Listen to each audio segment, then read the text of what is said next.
What's happening, troops? Broken Omega here, and today we've got some of my favourite Fallout 4 mods. The first on my list is a nice little change to the main menu itself. I'm going to let the video show you what I mean.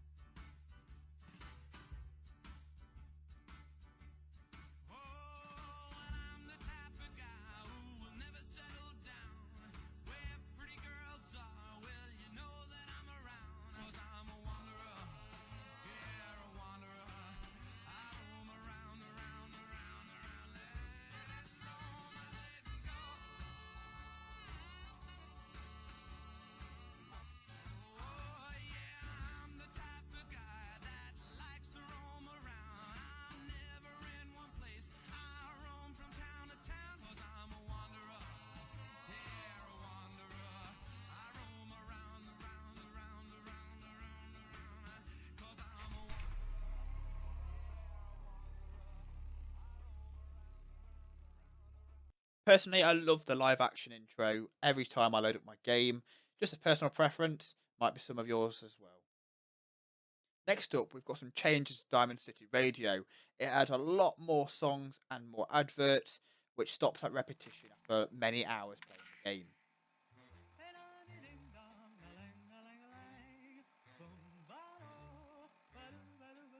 Oh, life could be a dream if I could take you up in paradise up above.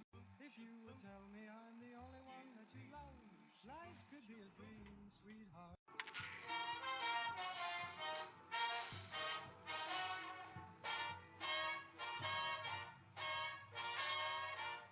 The roads are the dustiest, the winds are the gustiest, the gates are the rustiest, the pies are the... That's fine, and I'll bet he is one of the three flying Huttons when you answer a slew of command performance requests and strafe us with that 50 caliber tune. He says murder, he says.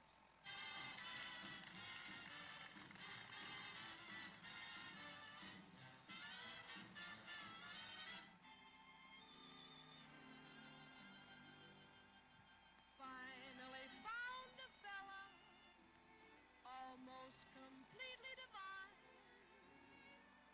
but his vocabulary is...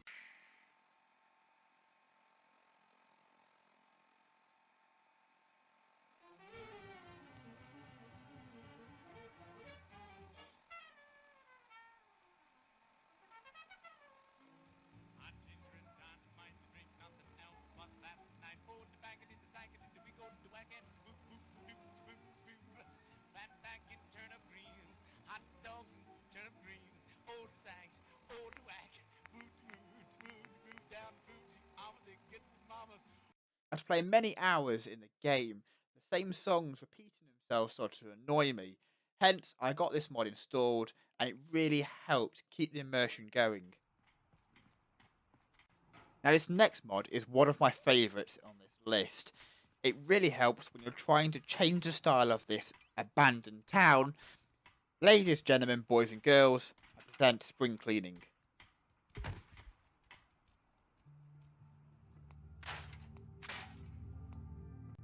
As you can see, with spring cleaning, you can delete all those items that before you couldn't. Now, not only can you delete them, you can also get materials back from them as well. Materials that would legitimately come from them. Now, you can even get rid of foundations from the pre-existing buildings. Now, if you invest a lot of time into your cleaning up of your towns, you can make it look like a beautiful area. Now, obviously, your aim is very important, so you don't delete something that you actually do require. Unfortunately for myself, I found it the hard way when I was quickly deleting lots of items and I destroyed my Sanctuary Hills sign.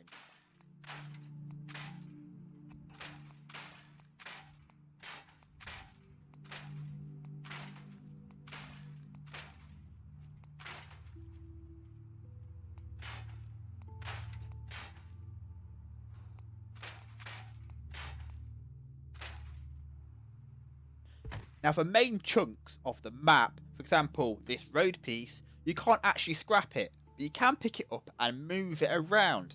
Now, as you walk around, you may see that some of the road doesn't line up. You can actually readjust that, mainly with console commands. You can even go as far as moving Sanctuary Hill's main bridge. Now, personally, I wouldn't recommend doing it, but the option is there if you do want to play around and change the whole layout of your town. What I do love about this, though, is indestructible hedges can go, and it opens up the whole grounds for you. However, there are certain items like stones and things like that that you can't delete. So, not everything can go, but majority of those niggly little bits can be taken away and really clean up your little town.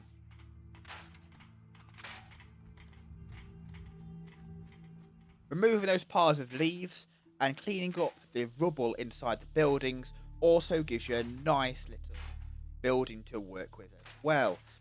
What you'll remember is the floors can be deleted, and so can the walls as well. So as I said earlier, you have to be very careful when you're removing bits and bobs from your buildings.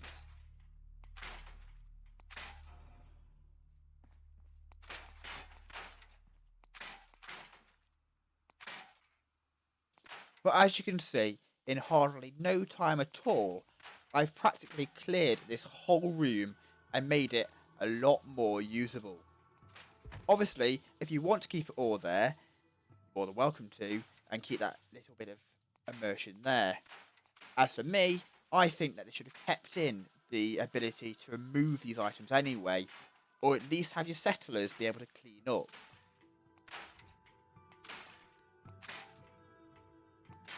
Next up, we have these trapdoors. Now, they lead to different themed shelters, caves, workshops, and warehouses, which you can personalise in your own way. Now, they all have their own little themes, but they're also individual cells. So, that means it doesn't affect your actual surrounding area. Your loading screen will take you to a different area. What you do have to remember is if you place two of the same door, it will take you to the same location. So don't think you can build multiples of that same room. Let's look at the backyard bomb shelter.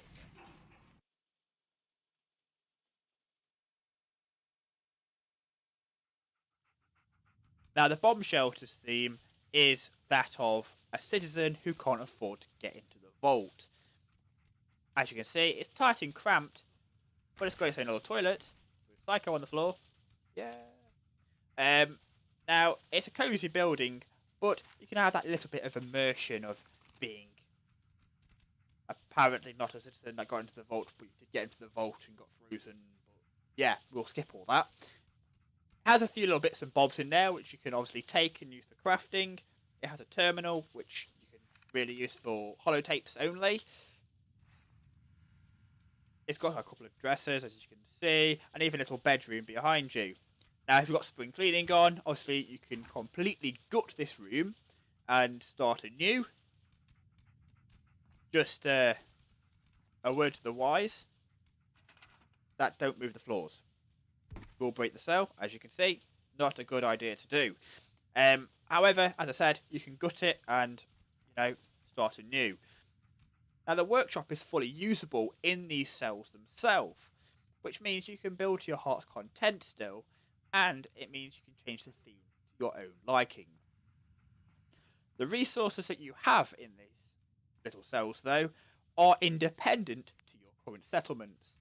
So even though you've built in your Sanctuary Hills, for example, it doesn't mean you're going to have access to Sanctuary Hills resources. As you can see, it has its own set. So if you need to build something big, I recommend bringing your own resources down to it.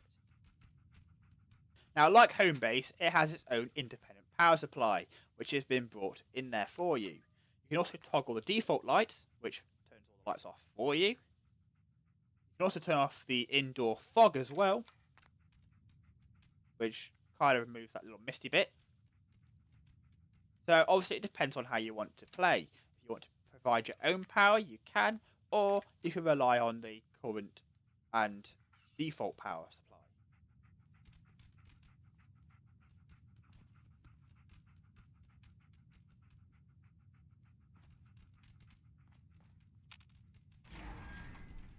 This one is Basement Bunker. As you can see, it has the styling of just having a shelter in your own basement. This would be perfect in one of your properties and have that trapdoor there so it looks as though you're just going downstairs.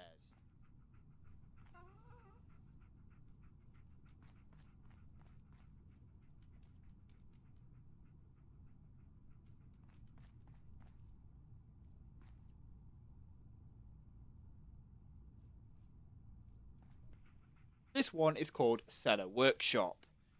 As it says on the tin, it's a workshop in a cellar. Now the Sentry Bot you can't do anything with.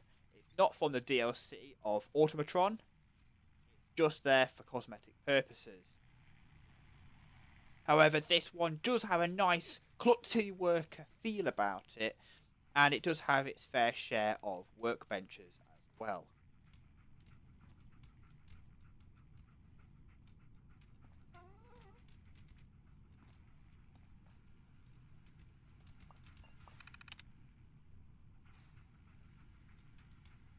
Emergency shelter is the smallest and possibly the grimiest of the rooms themselves, and as you can see, it's very, very budget build. Now, if you're trying to go for a survival game and you want this for your immersion, I'd definitely recommend this one as a last-ditch effort to survive in the wilderness. Interrogation Cave is also very small, and if you can put up with the blood that's spewed everywhere, you've got a nice little home, I guess. Maybe not.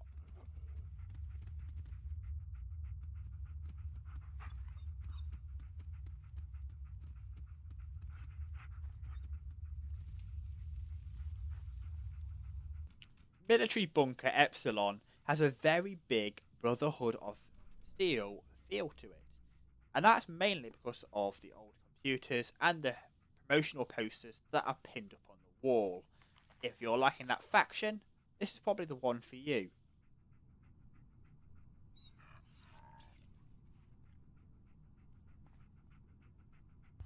Some people may recognise this as the root cellar from Sanctuary Hills. Well, that's because it is. Now, this is a separate cell built primarily for the trapdoors. So, you can have your one at Sanctuary Hills, and you can build your own one wherever you like again. I did experiment, took a few items from the custom build one, just to make sure it didn't have any effect on the Sanctuary Hills variation. I then went to the Sanctuary Hills one, and as you can see, nothing changed in there, which means they are both still separate. This one is called Sewer Garage, and it's not one of the nicest ones, but if you've got spring cleaning on, you can make it look pretty darn nice. I've learnt that from experience. It has a little windy tunnels in it, which has a very raiderish feel to it. So if you're going for that kind of styly, this probably is a perfect little home for you.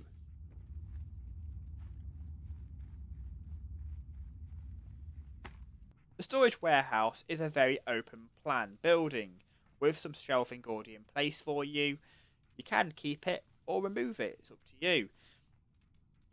It's probably a primary place to keep all your extra stuff in your big settlements as well.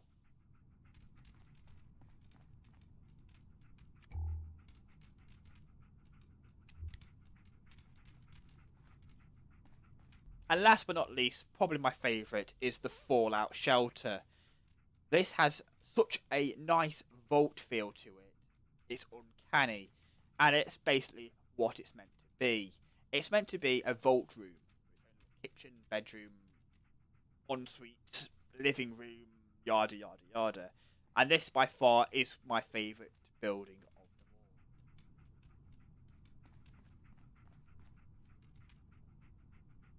Now the last mod I've got for you changes the immersion of the shop.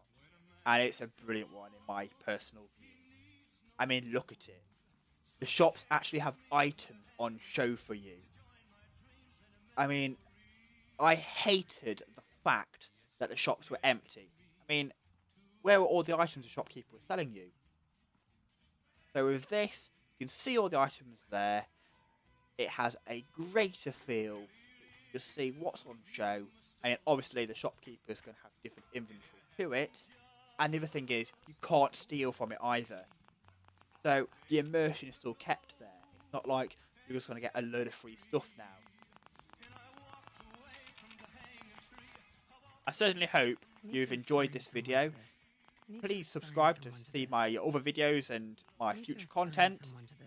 And the links for all of these mods will be down in the description below.